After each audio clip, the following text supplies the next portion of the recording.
परमेश्वर के जैसा प्रेम किसी ने नहीं किया। कोई परमेश्वर के जैसा प्रेम नहीं कर सकता। हाँ या ना? उसने क्रूस पर अपनी जान दी, बाइबल कहती है अपने आप को शून्य कर लिया। अगर उसमें इतना प्रेम है तो वो शैतान के साथ मेल मिलाप क्यों नहीं कर लेता? अगर उसमें इतना प्रेम है तो वो क्यों नहीं शैतान को रिपेंट करने का मौका देता?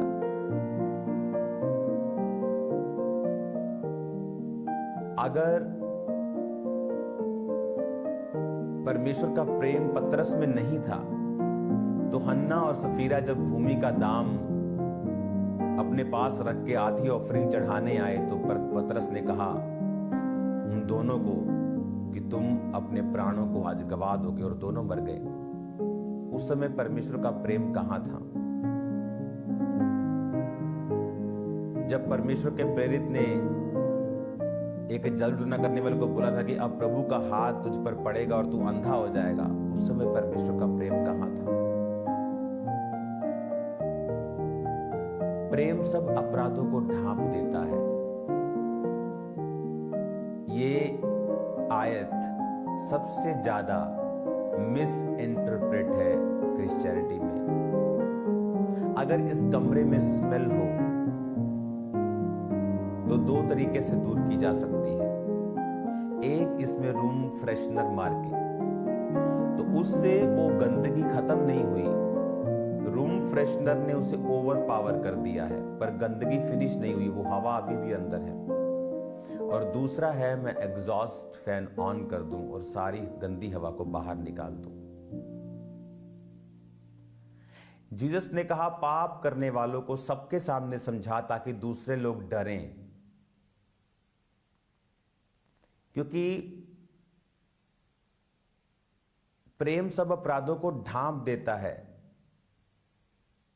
ये तुम्हारे प्रेम की परमेश्वर बात नहीं कर रहा, वो अपने प्रेम की बात कर रहा है कि जब आप एक व्यक्ति के पापों को जाहिर करेंगे, अगर वो रियल है, अगर वो फेक नहीं है, वो तौबा कर लेगा, वो प्रभु की ओर मुड़ जाएगा, प्रभु के प्यार को पहनेगा और प्रभु का प्यार उसके सारे पापों को जो उसने पुराने समय में किए हैं उन्हें फिनिश कर देगा।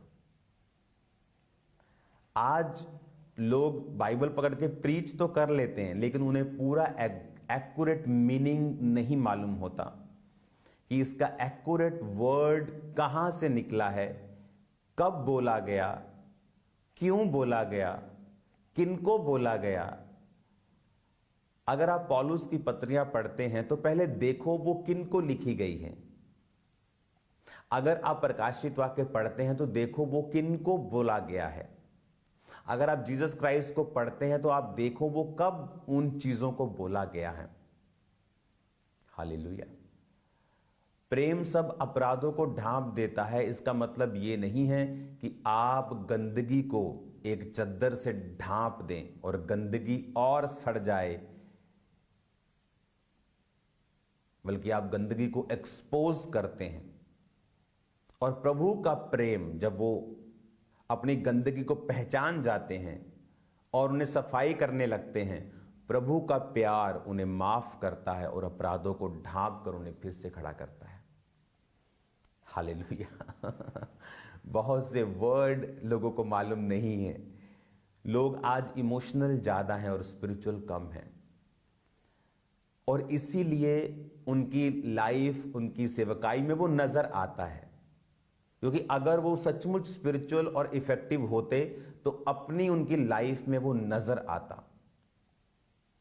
क्योंकि अगर मैं आपको रोशनी दे सकता हूं, वर्ड की डेप्थ दे सकता हूं, तो उस डेप्थ से मैंने कितनी ब्लेसिंग ली होगी, मेरी सेवकाई ने कितनी ब्लेसिंग ली होगी।